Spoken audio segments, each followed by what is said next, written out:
नीचे रहेगा, दूसरा ऑटोमेटिक कहाँ रहेगा, ऊपर रहेगा। तो इसी तरीके से हम कंपेयर करेंगे, इसलिए लिख दिया है नोट में, कंपेयर यानी तुलना करते समय जिसके साथ का के की, यहाँ नोट करेंगे, ध्यान देंगे इसको, का के की या सौ लगा हो वह हमारा नीचे रहेगा। नीचे अर्थात कहाँ रहेगा, हर में। हर का मतलब नीचे, देखेंगे जैसे पी ऊपर हो गया, क्यू नीचे हो गया, ये नीचे, इसी को हर बोलते हैं, अंग्रेजी में डिनोमिनेटर बोलते हैं, राइट, और इसको नोमिनेटर। तो हर में रहेगा, ठीक है, हर में रहेगा, नीचे रहेगा, यही हम कहना चाहते थे आपको। अब देखेंगे हम सवाल लिखते हैं।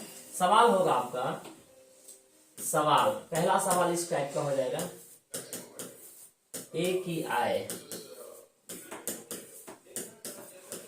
बी से 10% अधिक है तो बी की आय ए से कितना प्रतिशत कमी है।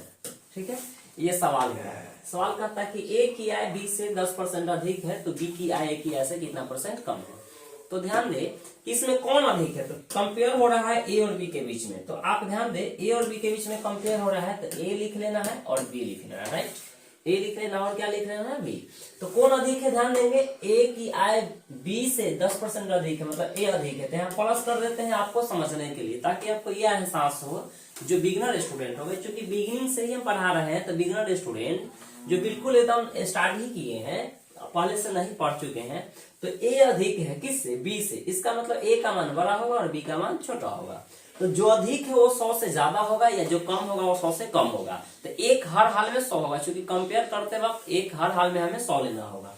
और ऐसे आप जान दें कि दुनिया में सभी चीज अपने आप में क्या परसेंट होता है, 100% होता है। तो जो अधिक होगा उसको बढ़ाकर 100 से लिखेंगे, जो कम होगा उसको 100 से घटा के। तो हम मान लिए कि बी के पास कितना है, 100। तो बी के पास 100 है, आप देखेंगे तो ए के पास कितना अधिक है, देखिए तो बी से कितना अधिक है, तो 10 अधिक है, मतलब ये हो जाएगा 110। क्लियर। अब आप देखेंगे, अब आप ध्यान देंगे कि अगर ए जो है, ए अगर 10% ज्यादा है, देखिए इससे 10% ज्यादा है, तो ये बेचारा कितना कम है। तो आप कहेंगे सर देखने में तो 10 कम लगता है, बी वाकई में 10 दिखने में कम लगता है, लेकिन बी जब अपनी तुलना करेगा तो किससे करेगा, 110 से। और हम पिछले पहला वीडियो में बताए थे कि जब तुलना 100 पर होगा तब हम उसको क्या कहेंगे, प्रतिशत। 100 पर तुलना नहीं होगा तो उसको प्रतिशत नहीं कहेंगे।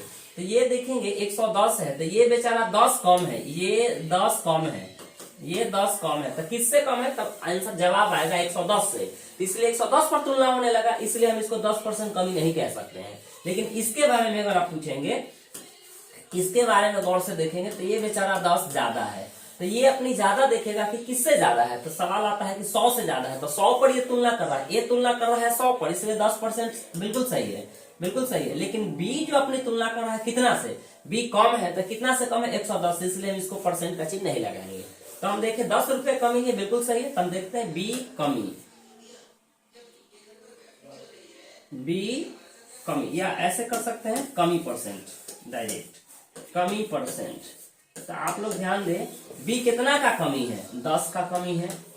किससे, किससे बी कम है, तो 110 से। तो जिस किसमें से 100 से लग रहा है, 110 बी कम है, देखिए तो बी कम है 10, किससे, तो 110 से। तो हम बताए थे कि जिसके साथ 100 से या काटे की लगा मान कहाँ रहेगा, नीचे। इसका मतलब 110 कहाँ रहेगा, नीचे। और इसको काटेंगे तो अब देखिए यहाँ बच गया 1/11। 1/11 के बारे में हम ऑलरेडी पढ़ चुके हैं कि 1/11 का मतलब होता है 9.1/11%। वैसे यह भिन्नात्मक मान है, तो प्रतिशत में बदलने के लिए 100 से गुना करेंगे, तो 100 में जब हम भाग देंगे कितना से, 11 से, तो आ जाएगा 9.1/11%।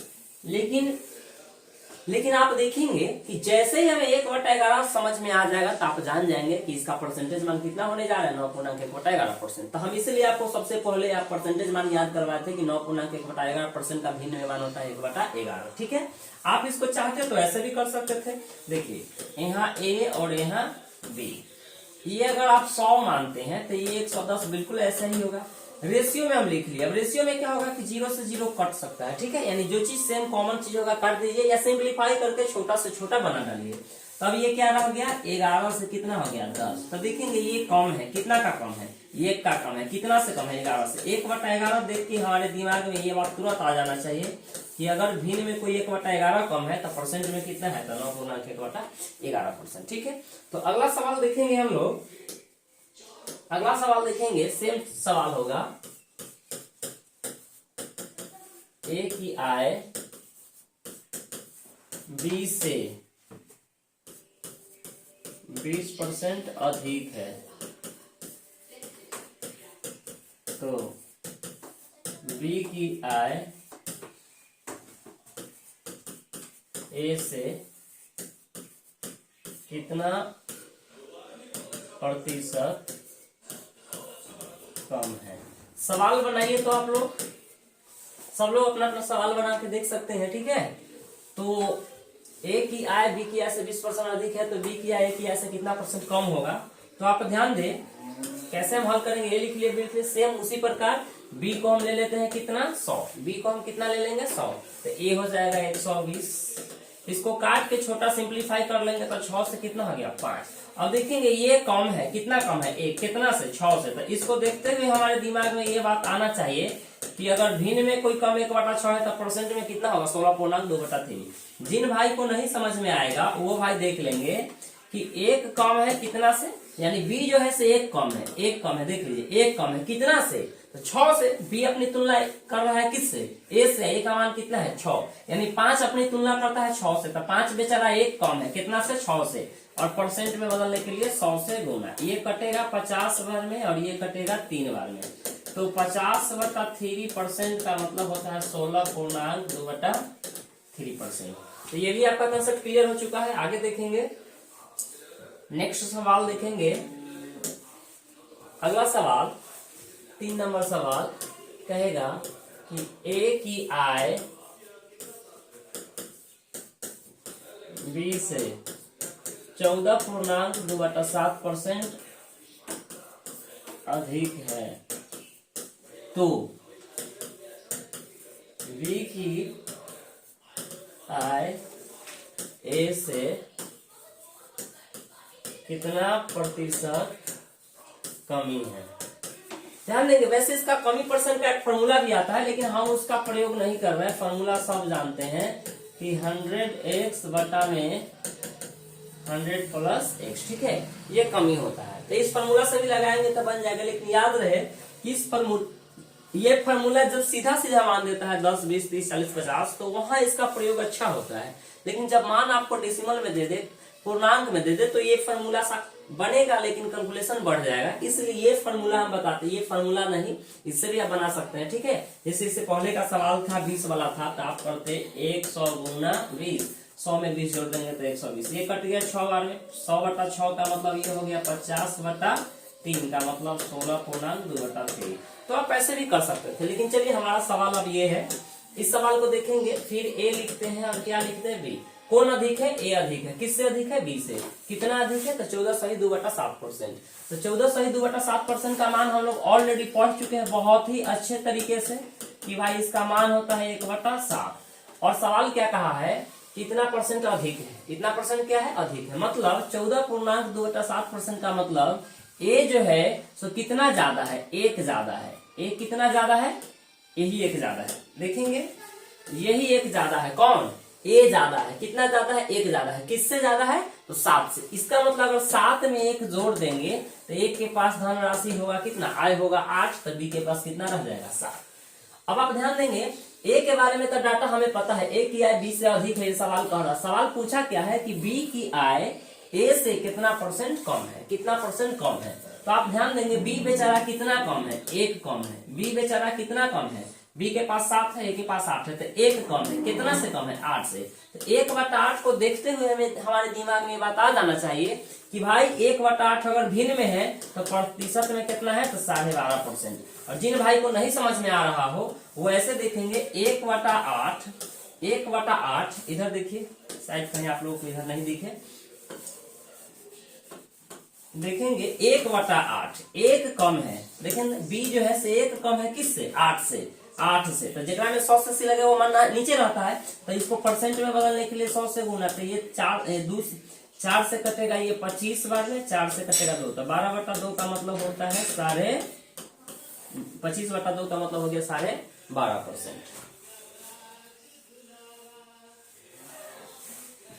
अगला सवाल देखेंगे, आपको सवाल में ऐसे भी दे सकता है, 4 नंबर सवाल, ए की आय बी से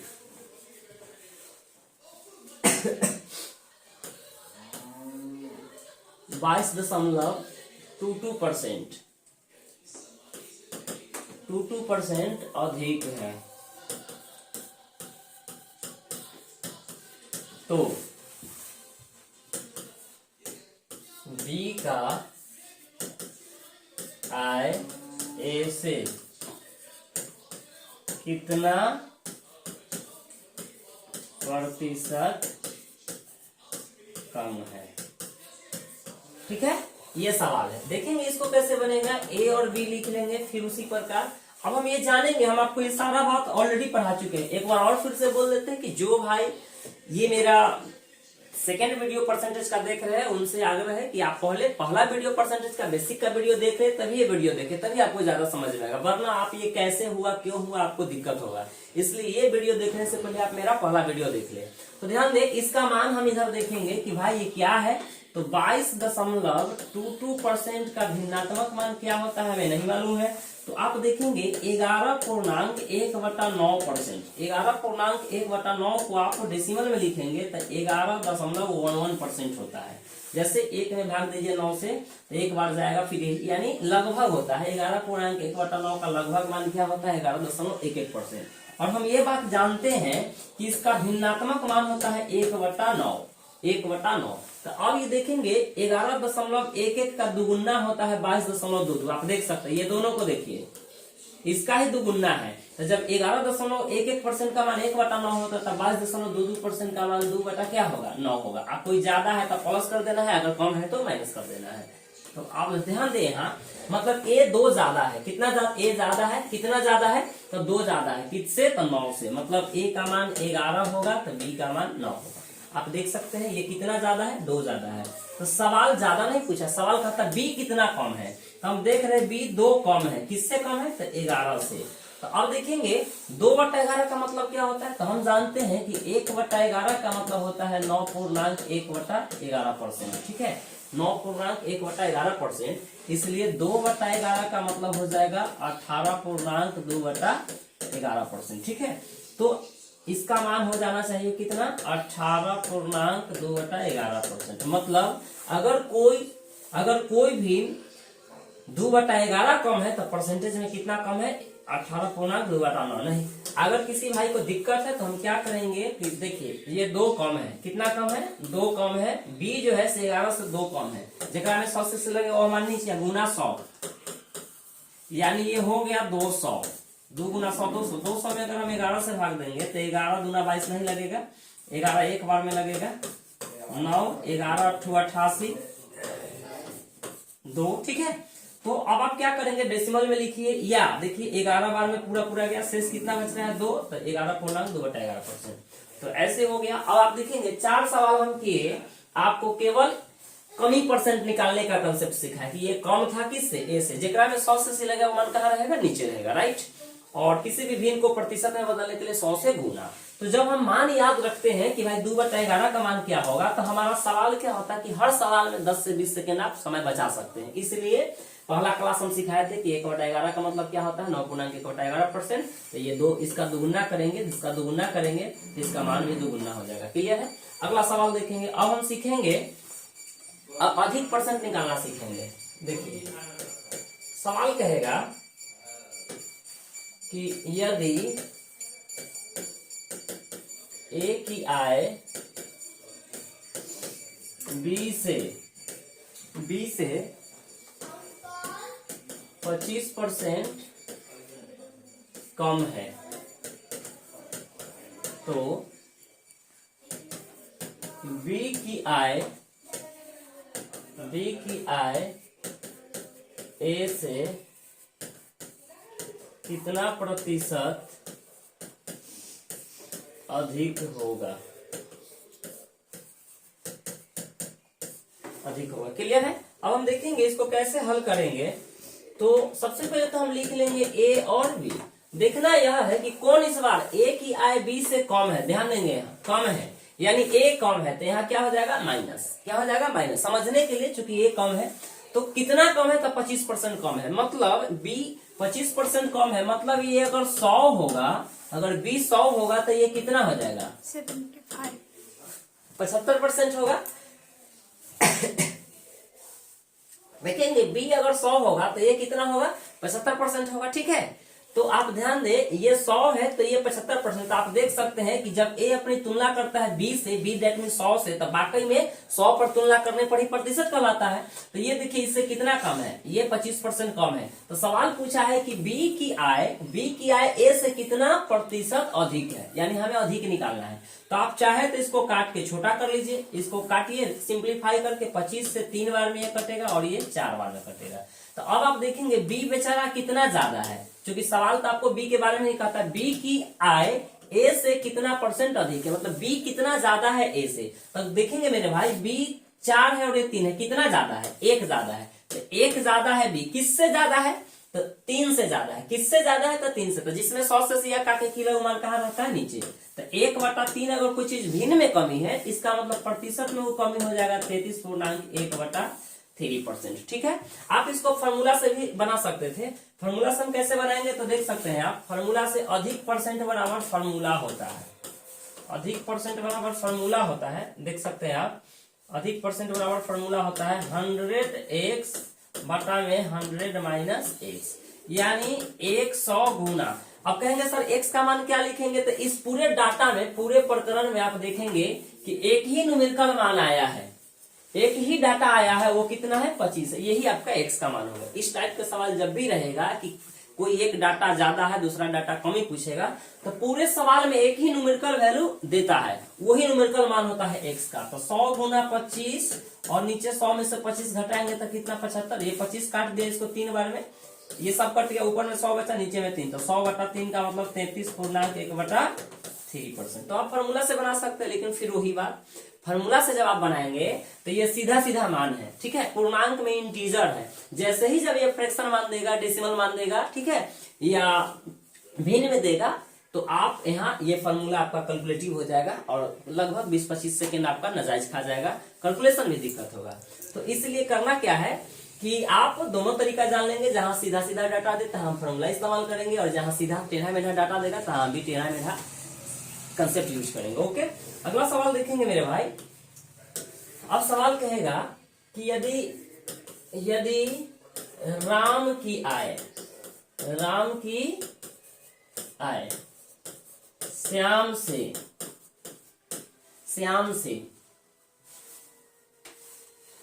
से कर दे, सपोज कीजिए 6.1/4% कमी है, तो श्याम की आय राम से कितना प्रतिशत अधिक है। सवाल ये हो, फिर इस बार लिखेंगे हम लोग राम, फिर लिखेंगे श्याम। अब देखेंगे मेरे भाई, फॉर्मूला लगाइएगा तब फंसिएगा, क्योंकि सवाल आपको दे रखा है कैलकुलेटिव। ठीक है, तो आपको इसी अंदाज में आंसर देना होगा। तो हम जानेंगे कि 6.25% को देखे नीचे 4 है, मतलब 400, और ऊपर तो 25 होगा ही होगा। थोड़ा दिमाग चलाते हुए 6 × 24 25/400, 25/400 अगर आपको याद है तो ये आ जाएगा 1/16। ठीक है, अब कम है तो माइनस लगा दीजिए, मतलब कौन कम है, तो देखेंगे राम की आय श्याम से कमी है, श्याम से कमी है, मतलब राम कम है, तो राम कम है, तो कितना कम है राम, देखेंगे 1 कम है। राम कितना कम है, 1 कम है, किससे, 16 से मतलब श्याम से। ये श्याम का है, ये किसका है, श्याम, क्योंकि तुलना कर रहे हैं आप श्याम से। राम बेचारा कम है, तो जब राम कम है तो किससे, तो श्याम से, यानी नीचे वाला श्याम का मान हो गया। तो श्याम हो गया 16, तो 16 अगर श्याम है, 16 से 1 कम है राम, मतलब ये कितना हो गया 15। तो आपसे पूछा है कि श्याम की आय राम से कितना अधिक है, कितना परसेंट अधिक है। तो ध्यान देंगे मेरे भाई, श्याम कितना ज्यादा है, हमको लग रहा है कि अनुपात में 1 ज्यादा है, तो 1 ज्यादा है कितना से, 15 से।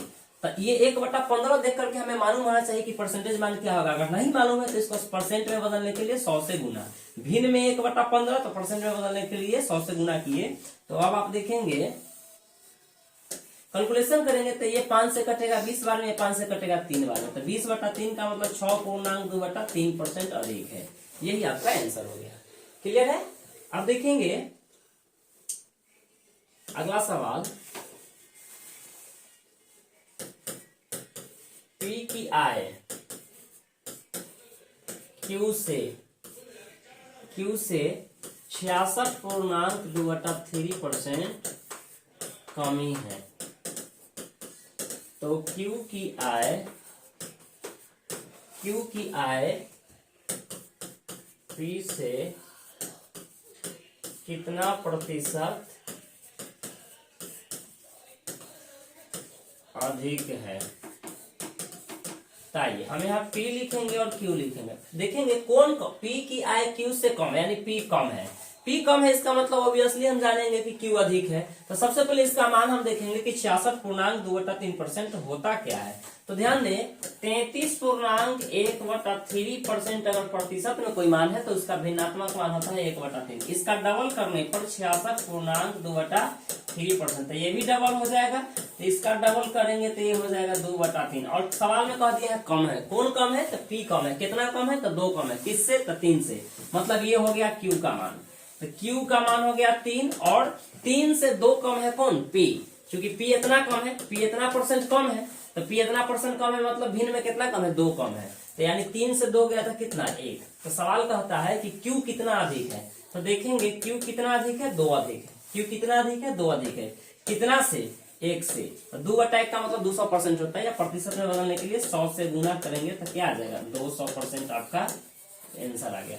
तो आपका देखेंगे इस टाइप का सवाल भी आपका क्लियर हो गया। ठीक है। और अब हम क्या करेंगे, एक चीज ध्यान दें कि मेरा वीडियो हम आपको सारा चैप्टर पढ़ाएंगे। बार बार बोलते हैं थोड़ा गैप हो जाता है, लेकिन वीडियो मिलता ही रहेगा। जीएस भी आपको इस चैनल पे मिलते रहता है, मैथ भी मिलते रहता है, और बीच बीच में शॉर्ट वीडियो भी हम देते हैं जो मैथ का जो 20 सेकेंड 40 सेकेंड का होता है, और आप एक नई कंसेप्ट सीखते हैं। तो मेरे भाई हमारे इस चैनल को शेयर जरूर करें, सब्सक्राइब करें, लाइक करें, और इस पे आपको जीएसपी प्रीवियस जैसे बिहार पुलिस दरोगा, बीपीएससी, रेलवे, एसएससी प्रीवियस एकदम करेंट हम आपको पढ़ाते हैं ताकि आपका जीएस भी अच्छा हो जाए। तो ठीक है, आगे का सवाल हम देखते हैं, देख लेंगे। अब हम तीसरे टाइप में चलेंगे। आपको हम पढ़ा चुके हैं क्या क्या, कमी परसेंट निकालना सिखा दिए, अधिक परसेंट निकालना सिखा दिए, परसेंटेज मान निकालना सिखा दिए। अब देखेंगे, अब हम एबी फार्मूला को देखेंगे। एबी फार्मूला क्या होता है? एबी फार्मूला के बारे में पढ़ेंगे। ठीक है। तो ध्यान देंगे, जब भी एक ही वस्तु के मूल्य पे, एक ही वस्तु, व्यक्ति, यानी संसार की कोई भी चीज जो एक हो उस पे 2 बार कंटिन्यू चेंजिंग हो, जिसको हम सक्सेसिव चेंज बोलते हैं। सक्सेसिव का मतलब लगातार चेंज हो। जैसे मान लेते हैं कि ये प्राइस है, ये प्राइस है, किसी भी वस्तु का प्राइस है। मान लेते हैं एप्पल का प्राइस है, एप्पल का प्राइस है।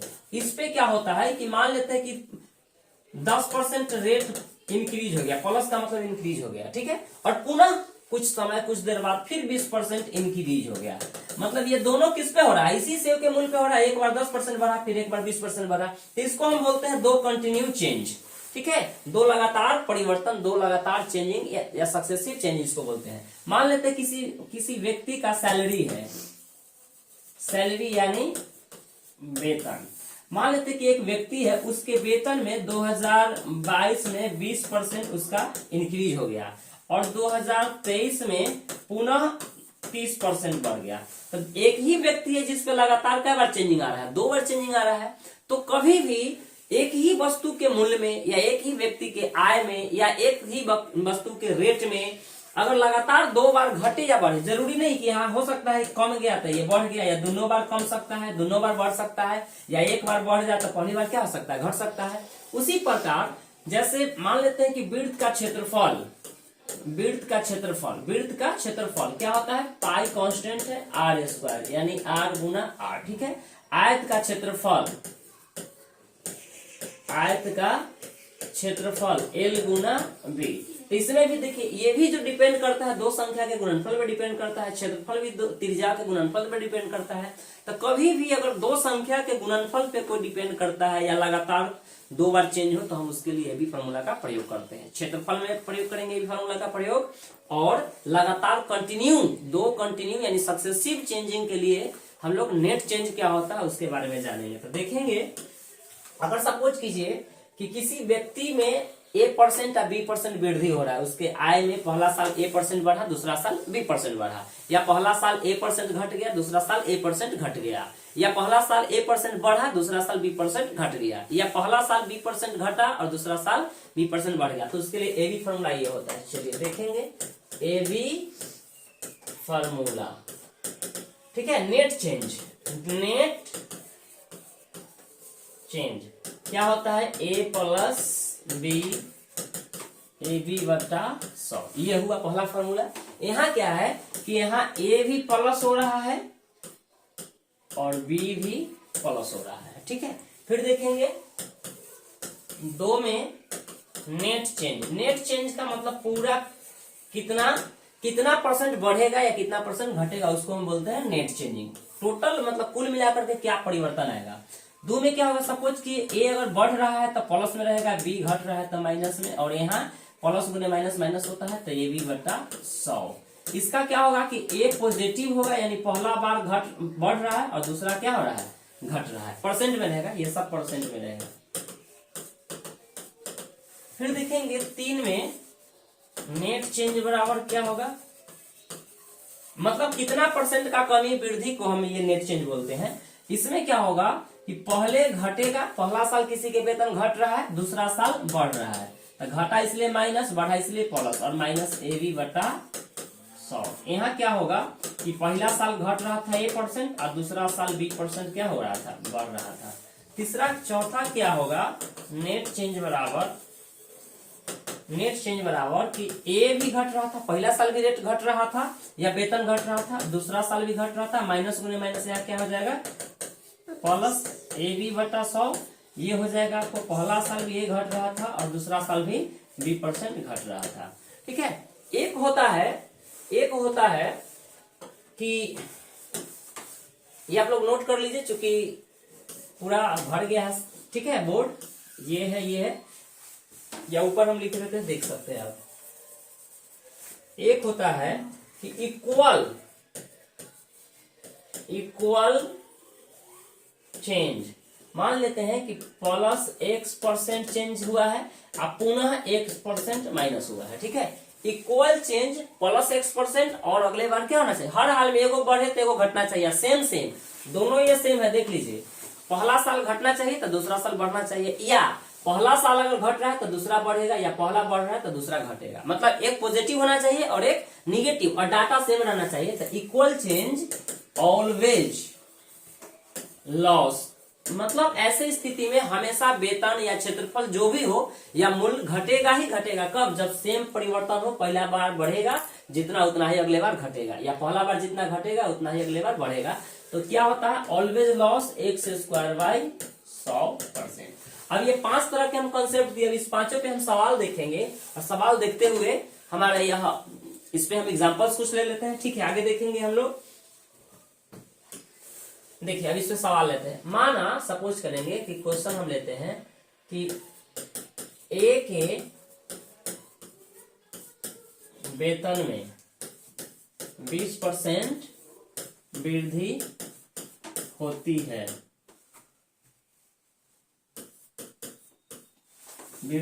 है, इसके बाद पुनः 10% का वृद्धि होती है, तो A के कुल वेतन में क्या प्रभाव पड़ेगा, मतलब ये हुआ कि पहला साल A के वेतन 20% बढ़ा है, तत्पश्चात तुरंत बाद उसके कितना वृद्धि हो गया है, 10% वृद्धि हुआ। देखिए डाटा को आप ध्यान से देखेंगे, यहाँ 10% पहले 20% बढ़ा, तब 10% बढ़ा।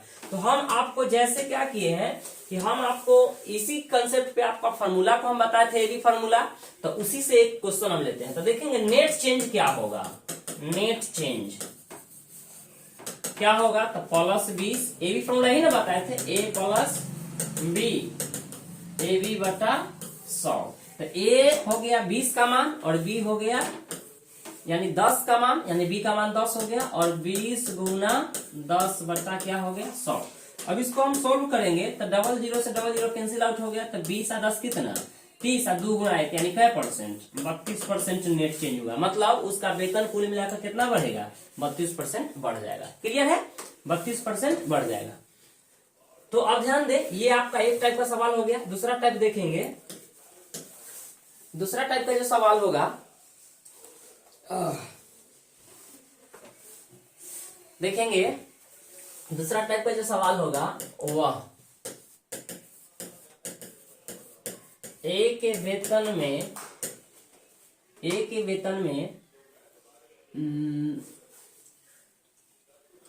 37.1/2% वृद्धि होती है। तुरंत बाद उसके यानी ए के वेतन में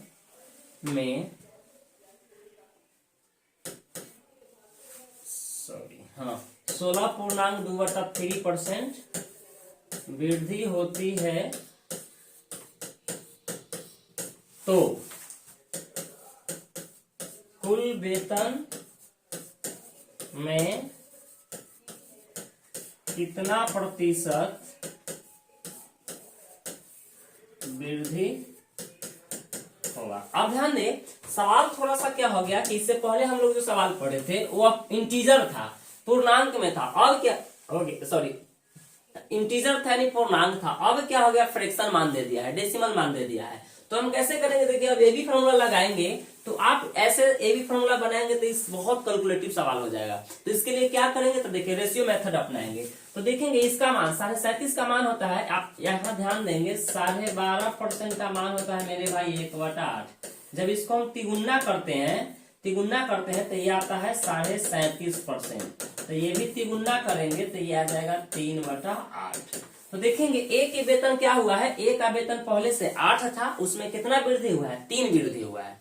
ठीक है, और ऐसे क्या होता है 20% बढ़ने का मतलब हुआ कि 100 में 20 बढ़ा या 1/5, पहले से 5 था, कितना वृद्धि हुआ है, 1 वृद्धि हुआ है। तो ये सीधा मान तो दिया नहीं है, तो हम क्या करेंगे कि जब भी आपको मान जब भी मान दे दे आपको पूर्णांक में, ठीक है, हमारा पूर्णांक डेसिमल में दे दे या फ्रैक्शन में दे दे, तो आप सबसे पहले इस फ्रैक्शन का मान लिखेंगे कि भाई 37.1/2% का फ्रैक्शनल मान क्या होता है। तो हम कितना जानते हैं, 3/8।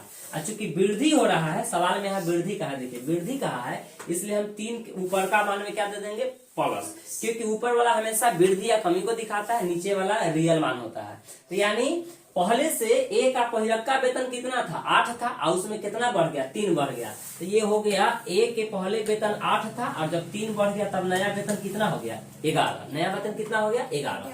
फिर देखेंगे ये हो गया प्रारंभिक, ये हो गया इनिशियल, आरंभिक, समझेंगे, आरंभिक, और ये हो गया नया वेतन। लेकिन ये पहली बार था। फिर क्या हुआ है, तत्पश्चात यानी तुरंत बाद क्या हुआ, 16.2/3% पुनः वेतन बढ़ गया। तो हम देखेंगे कि भाई 16.2/3% का मान क्या होता है, तो इसका मान होता है 1/6 बढ़ा है, यानी इस बार कितना से ए का वेतन बढ़ा है, 6 से 1 बढ़ गया, तो कितना हो जाएगा, 7। यानी ए का बढ़े, जब दूसरा बार वृद्धि हुआ था तो उससे पहले इसका कितना था, 6 था, और 1 बढ़ गया, तब कितना हो गया, 7। तो अब देखेंगे आरंभिक को आरंभिक से गुना कर देना है और नया वेतन को नया से गुना कर देना है। हाँ, अगर इधर वाला से इधर वाला कुछ कटता तो हम काट देते, लेकिन नहीं कट रहा है। तो 8 6 का क्या हो गया, 48, और ये हो गया 11 7 77। अब आप ध्यान दे अब सवाल कहता है कि भाई इसका जो ये 48 निकल गया, ये एक आरंभिक वेतन हो गया कितना 48, और वेतन जो बढ़ा था 2 बार उसके कारण कितना हो गया 77। तो आपसे पूछा है कितना परसेंट वृद्धि है, तो देखिए कितना बढ़ गया है, तो ये 17 में से 8 गया तो 9 और ये 2, यानी कितना बढ़ा है 29 यूनिट वेतन बढ़ा है। कितना बढ़ा है वेतन 29 यूनिट। तो 29 यूनिट वेतन बढ़ गया है, तो आप ध्यान देंगे परसेंट में कितना बढ़ा, तो 29 बढ़ा है कितना से 48 से। तो परसेंट में बदलने के लिए 100 से गुणना, तो ये कटेगा आपको, ये कट जाएगा कितना बार में 25 चौका, और ये कटेगा आपको 12 चौका। ठीक है, तो थोड़ा सा ये कैलकुलेटिव जा रहा है आपको कि भाई गुना करना होगा फिर भाग देना होगा। ऑप्शन तो हमारे बीच है नहीं, अगर ऑप्शन होता तो हम बिना इसको सॉल्यूशन करके ले बता देते। फिर भी आप देखेंगे इसका जो आंसर होगा, ये 12 से जब हम इसमें भाग देंगे तो 2.24 और 0.8 होगा। ठीक है, ये कट जाएगा 2.08 बार में। ठीक है, तो आप अप्रोक्सीमेशन में देखेंगे ऑप्शन के हिसाब से चलते, तो 12 से 25 में भाग देंगे तो लगभग क्या बार में जाएगा 2 बार से थोड़ा सा ज्यादा बार में। और ये 29 को जब हम 2 से गुना करेंगे तो 29 गुना कितना हो जाएगा 58, तो 29 गुना 58 हो जाएगा, मतलब आंसर 60 के आसपास होगा। नहीं तो आप पूरा गुना कर सकते हैं। देखिए तो ये आ जाएगा आपका 29 गुना 58, और ये 0.08 से गुना करेंगे जब हम 29 से, तो 29 यानी 29 अठे क्या हो जाएगा 9 अठे 30 18 24, लगभग हम कह देते हैं लगभग आपका 60% आंसर होगा। तो आप कहेंगे सर एग्जैक्ट मान नहीं निकाले, तो ध्यान दे इस टाइप का जो सवाल होता है उसका ऑप्शन रहेगा, एक ऑप्शन ऐसे रहता, देखे एक ऑप्शन 7% रहेगा, दूसरा रहेगा आपको इतना, तीसरा रहेगा आपको 50, चौथा रहेगा 68। तो इस टाइप का जब ऑप्शन दे देगा तो आप देखेंगे भाई 29 दूना 58, यानी गुना करने पर 58 ही पूर रहा है, फिर 29 को गुना होगा 0.8 से, तो थोड़ा सा मान बढ़ेगा। तो आंसर तो 58 से ज्यादा ये तो होगा नहीं, क्योंकि 58 से ज्यादा 60 तक जाएगा, 60 से ज्यादा नहीं जा सकता है। ये 50 कम है, ये तो 58 से भी कम है, तो ये होगा नहीं। ये 60 है और ये 68 है, ये ज्यादा बहुत ज्यादा जा रहा है, तो ये नहीं होगा, तो कौन होगा ये होगा। तो इस टाइप का सवाल हम क्या करते हैं कि पूरा कैलकुलेटिव ऐसा देता है कि भाई ये जब कटने वाला पूरा नहीं होता है, तो सवाल ऐसा देता है जो कि बहुत ही आसानी तरीके से आपका हल हो जाए। तो मेरे भाई आज की क्लास को यहीं रहने देते हैं, और आप हमारे चैनल एराज मैथमेटिक्स को जरूर से जरूर अधिक से अधिक शेयर करें, लाइक करें, सब्सक्राइब करें, और आप आपकी जो अपनी समस्या है या वो आप अपने कमेंट के माध्यम से हमें बताएं, ताकि हम उस पर काम करें। Thank you very much.